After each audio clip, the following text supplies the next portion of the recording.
This is Agriculture Today, and I'm Shelby Varner with the K-State Radio Network.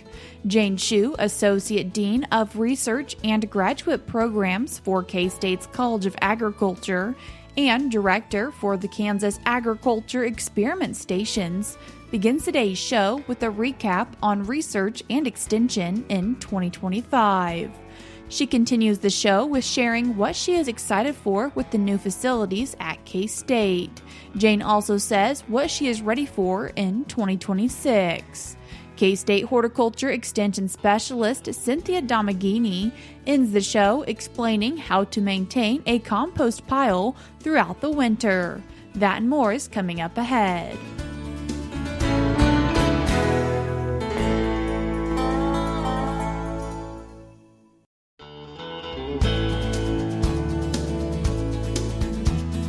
You're tuned in to Agriculture Today, and we start our Thursday show talking with Associate Dean of Research and Graduate Programs for K-State's College of Agriculture, and she is also the Director for the Kansas Agriculture Experiment Stations, Jane Schuh. Jane, thanks for joining us today. Hi, Shelby. It's great to be here. Jane, wanted to take the time today to do a 2025 year wrap-up when it comes to the College of Agriculture and Research and work that's been being done, and wanting to first take a look actually into extension and its expansion it's seen in 2025. Absolutely. Well, this has certainly been an interesting year across the board for all of us that are in academic research. Certainly some shifts in federal funding and national priorities have created some real challenges for universities like ours. But at K-State, our commitment really hasn't wavered. We are focused on serving the people of Kansas and the U.S. By advancing agricultural research that improves lives. One of the things that is new in Kansas and at K-State is really a bright spot, I think. So the evolution of K-State research and extension that we've always known it, but that extension, we really have been a trusted partner in Kansas with a strong presence, I think, in every county of the state. But we're expanding that scope to meet the needs of today's Kansans, using that incredible platform that we have in extension to help communities thrive in new ways. So supporting economic development, community health, workforce readiness, resilience planning. Coming from the small town myself, I recognize that there are a lot of things that you need to have a thriving community. The other aspect of this is K-State can better serve urban areas that would benefit from extension and engagement. And that's an important part of the land grant mission, not just in agriculture, but even beyond that. So I'm always looking at the agricultural angle, but, working with friends in other colleges, it's really been an important and kind of exciting aspect. So it's a natural extension, I think, of our work. So our research footprint really spans the entire state, as you and I have talked about a number of times now, from Manhattan and our research centers that are here, all the way across the research extension centers that are in Western Kansas and in Eastern Kansas, and even experiment fields that really allow us to do our work where that work makes sense to do. So our work is growing, and we're excited about the impact that we can have statewide. And when we're thinking about that work, some work we've seen K-State's Agricultural Economics Department do a lot of this year, looking at profitability and budgets and how they can help support the farmer. And how have you seen that from your end? Absolutely. Our ag econ department, so they are top notch. They have really been out front all year helping Kansas farmers navigate some really challenging conditions through their ag profitability conferences that they do across the state. They've been breaking down what's happening with markets, with land values and farm policy in ways producers can actually use. They also tackle big issues like, stress on the farm, succession planning, and long-term financial resilience. It's practical. It's timely, too, in information that helps Kansas producers make better decisions, I think, and stay strong and competitive even in uncertainty. What intriguing work have you also seen when we're thinking about the Department of Entomology? Entomology is really an interesting one for me. So K-State's Department of Entomology has really taken off this year. So not too long ago, opened an undergraduate program, and it's really growing. So it's grown tremendously just in a few years. But in research, they've expanded their work in pollinator health. So we always think bees, right? When we think pollinator, I do anyway. But integrated pest management and food security in ways that are really making a huge difference in what we do. So one of the best examples maybe that I could give you is a partnership that I've seen kind of grow this last year with Valor Honey. So you might have seen them in the news or in social media. It's a local veteran-owned beekeeping business and honey producing business. So K-State scientists have been working with them to strengthen their operation at a time when beekeeping is really facing some big challenges across the country for various reasons, marketing reasons, et cetera. But that partnership didn't just help save, that one Kansas small business. It's pushed forward some really important work in pollinator research. Boosted food security. I think everybody has seen at some point or another the quote that says, every third bite of food that you have, thank a bee, because pollinators are absolutely necessary for the food that we eat every day. So food security is national security, really, because having that independent food sources is incredibly important to our food sovereignty here. And they've created meaningful opportunities, I think, for veterans and entrepreneurs. It's really neat to see the veterans working together and some of the classes that are going on about teaching beekeeping. It's very therapeutic for people. It's an incredible story. You mentioned program growth, and when we're thinking about agriculture, we often think of production agriculture, crops, cattle. Have you seen the growth in this pollinator side bring in maybe more students to understand there's more to agriculture than crops and cows? Absolutely. And I think entomology is a good part about this, but also when you think about precision agriculture and the different sorts of things, I always tell people, agriculture has just such a broad range of not only research that they do, but training that we do as well. I mean, we have everything from, really working with food to working with food products, working with animals, big livestock and little livestock. So bees are considered very, very small livestock.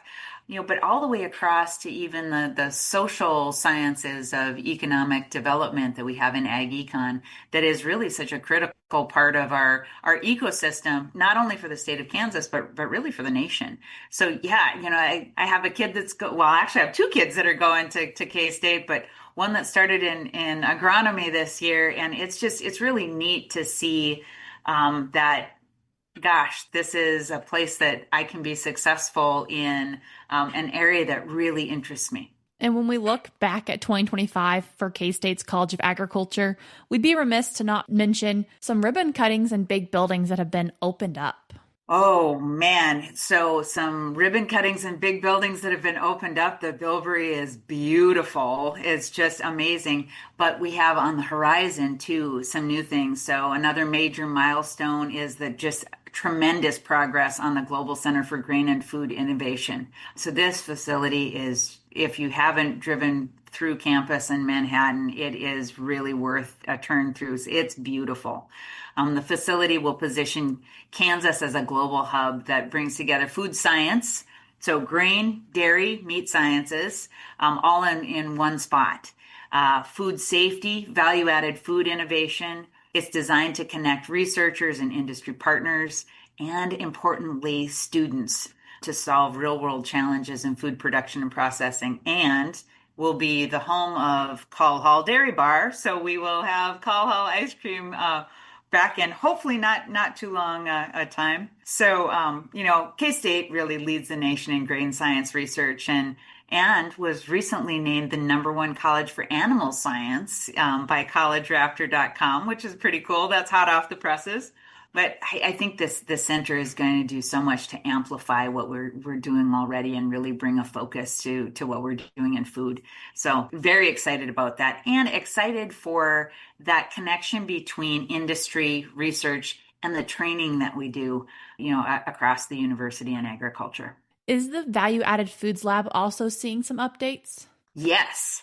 Absolutely. So when we look at kind of two aspects, so we've got what I call the Kansas Kitchen, that extension part that works with people who are entrepreneurs and trying to put new food products together. And then there's also the Bioprocessing and Industry Value Added Products Center. So BIVAP is what we call it.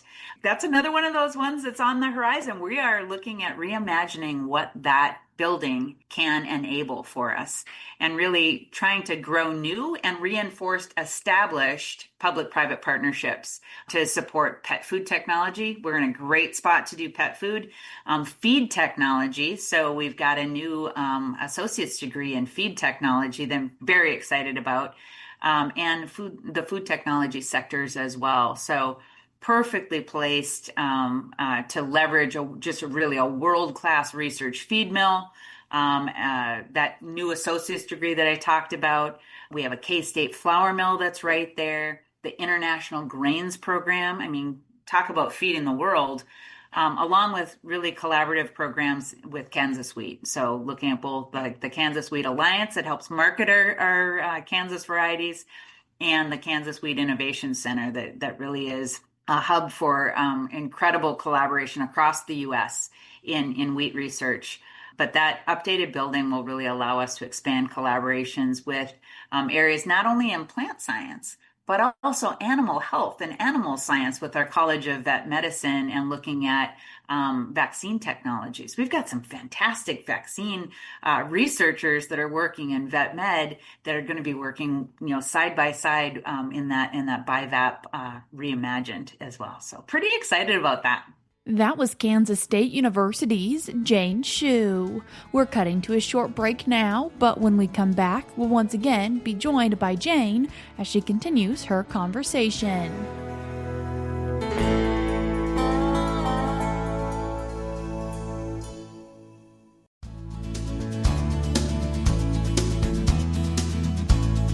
You're tuned back into Agriculture Today, and we continue our show with Associate Dean of Research and Graduate Programs for K-State's College of Agriculture and Director for the Kansas Agriculture Experiment Stations, Jane Schuh.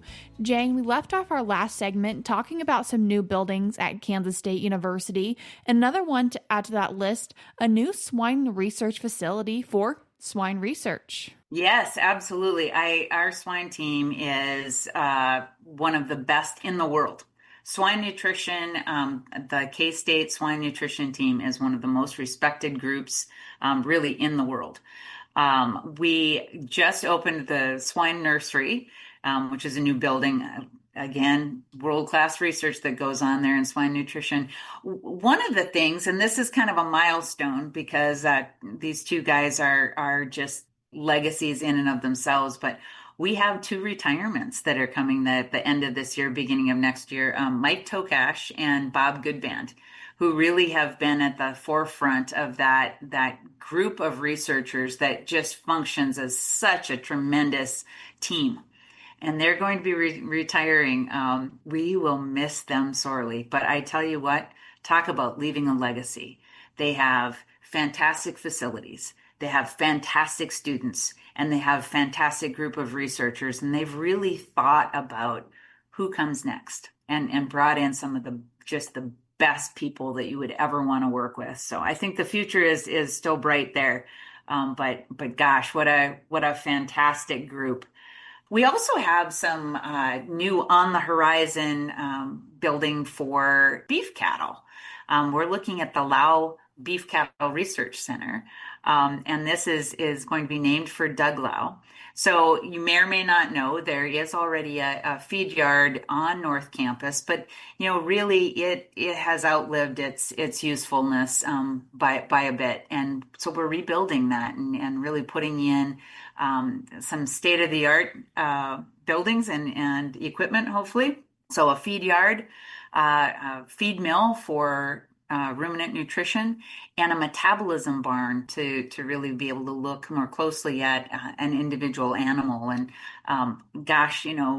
it's really neat to think about a new center that will allow us to conduct not only cutting edge research, but look from the individual animals to studies of small pen, but high replicates so that you can actually get some good statistical significance in some of these research studies. And the trials that will advance ruminant nutrition and management, which I think is really important too. Talking about even water management on a feed yard that could really move the needle for our folks. For example, in the western part of the state, that this is even more critical for the large 60, 70, 80,000 head feed yards. So this is a relatively small yard by all accounts. It's got a pretty small footprint, but really it fulfills that need of evidence-based best practices that are backed up by science.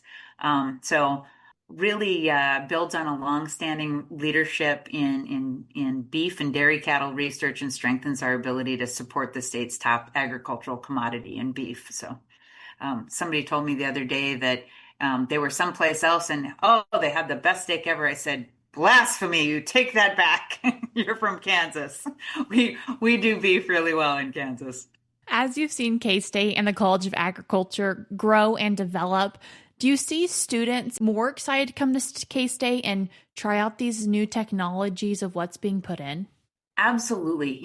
One of the things that has struck me, Shelby, since I've been here, and it's been 2.5 years now since I moved to Kansas, but I say so many times, I am so impressed with our students. They're smart, they're hardworking, they're happy. They're happy to be here and in college. They understand, I think, a lot of the important things, working with other people and working on a team. I love the fact that our faculty work with students not to make them jump through hoops, but for their own success. That is something that is just so evident, and it's appreciated by the students. We were talking about animal sciences a little while ago. Animal sciences has its biggest class ever. They have just been growing like crazy, and really, I think a lot of that is their faculty thinking about what are the things that students want and need. Certainly, a lot of our animal science undergraduate students come to K-State because they want to be vets, and that's fantastic. We have a wonderful, wonderful vets school. But a lot of those students aren't going to go on to be veterinarians. And to be able to show them that there's many avenues out there for people who are good with animals and love animal agriculture that they can explore at K-State that's one of the reasons why we're number one in animal science. One of the things I think that's important as we look towards the future is how do we keep evolving that? Our students are really critically important, and to try to show them that there is good jobs that they can have and stay in Kansas, I think is really an important aspect of what we try to teach.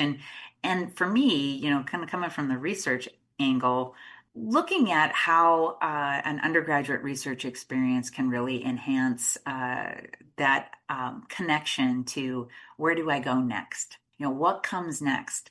Getting that internship, getting that ability to talk to people that are in the industry, rub shoulders a little bit with folks that might be hiring them in the future. And certainly for our industry partners, that's a wonderful thing to be able to get in front of our students because they are top notch. They are really just fantastic to work with. And it's been a year of challenges, but it's also been a pretty tremendous year for progress. Lots of investments, lots of momentum.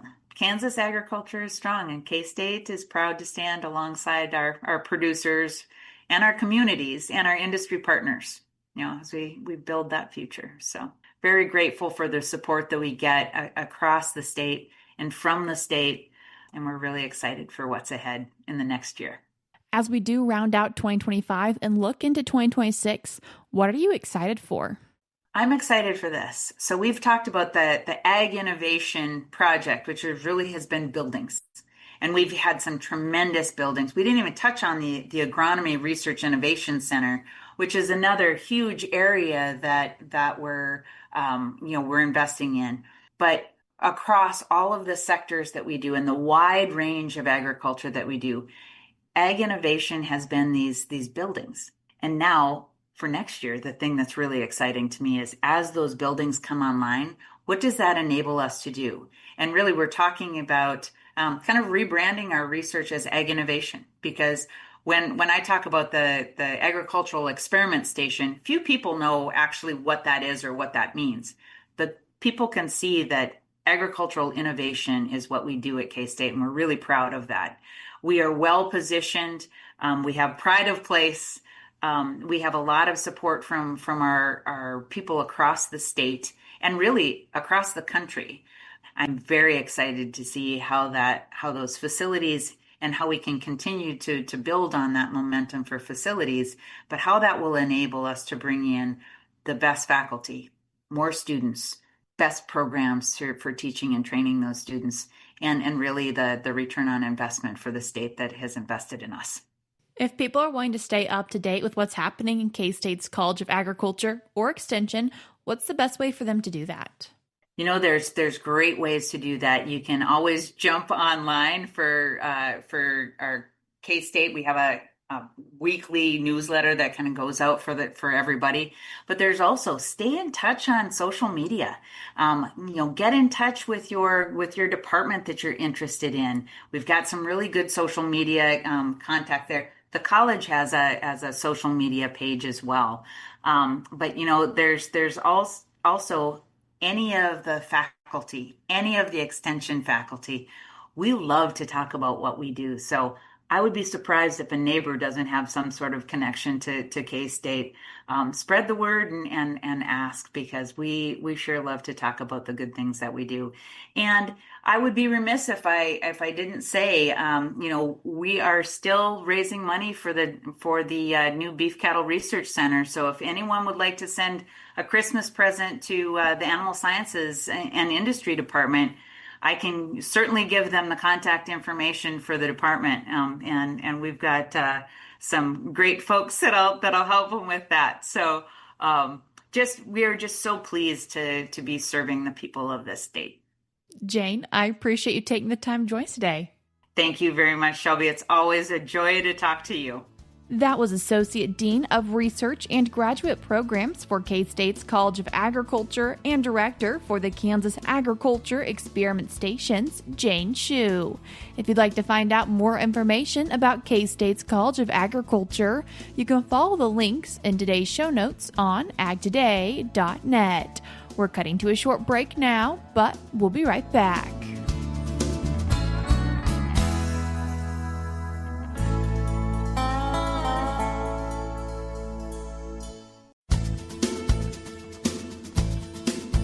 This is Agriculture Today. Along with Shelby Varner, I'm Jeff Wickman.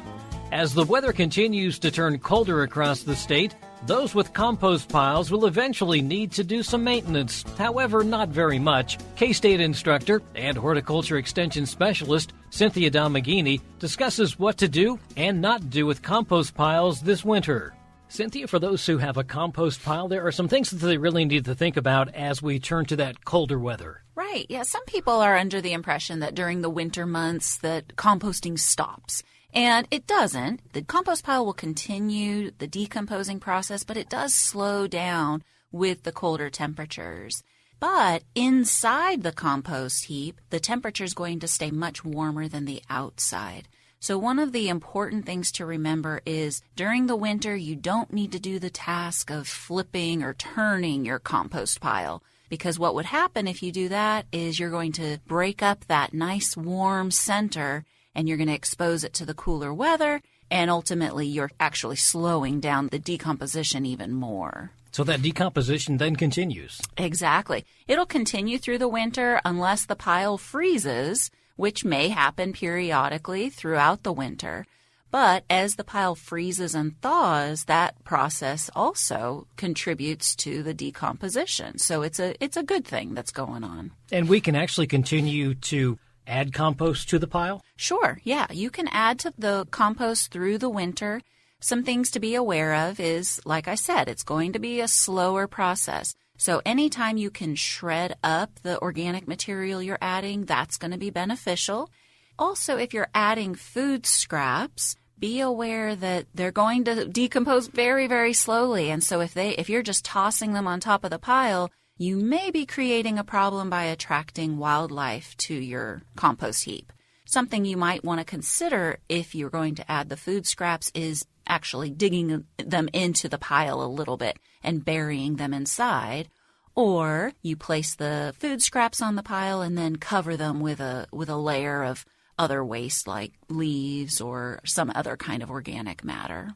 And is that something we're doing anyway? We're making sure that stays covered? Well, you could consider covering your compost pile if you would like to insulate it. Some options are a layer of straw over the pile. You could even put straw bales around your compost pile or covering it with a tarp, something like that. And that'll serve a couple of purposes. One, it will insulate the pile better and promote decomposition. But another is it'll prevent too much water from getting onto your pile, because if the pile stays real saturated, that definitely is going to hinder decomposition and instead could encourage rot and create kind of a smelly pile. If we're not getting much moisture, though, do we want to add maybe a little bit of water? That's a great question, yes. So the inside of the pile, as I mentioned, is going to stay warmer. It also stays more moist than the outside. The outer edges of the pile do tend to dry out more quickly. So you can check your pile periodically if you haven't had any precipitation. If it's starting to dry out, give it a sprinkle of water to promote decomposition. And anytime the pile is getting too dry, decomposition slows down drastically. What about then as we move into warmer weather? Do we know when it will be, available for use in the spring? So when your compost is a very fine texture, when you can lift it and it's kind of a lighter weight and you're not able to identify the components anymore. If you're still seeing banana peels and apple cores, your compost is not ready. But when it's resembling soil, when it's more uniform in texture and in color, when there's no foul odor, anything like that, then you know your compost is ready to use. Also, the temperature will have returned to normal as well. If it's hot still, then it's still actively decomposing, and you would not want to put compost that's unfinished in your garden. You might need to start the churning process, though. Sure, yes. As the weather warms up, then give your compost pile a turn, and that will mix things up and get things decomposing faster again. That's Cynthia Domenghini, a K-State instructor and horticulture extension specialist with information on winter compost maintenance. And that'll do it for this edition of Agriculture Today. For Shelby Varner, I'm Jeff Wickman. This is the K-State Radio Network.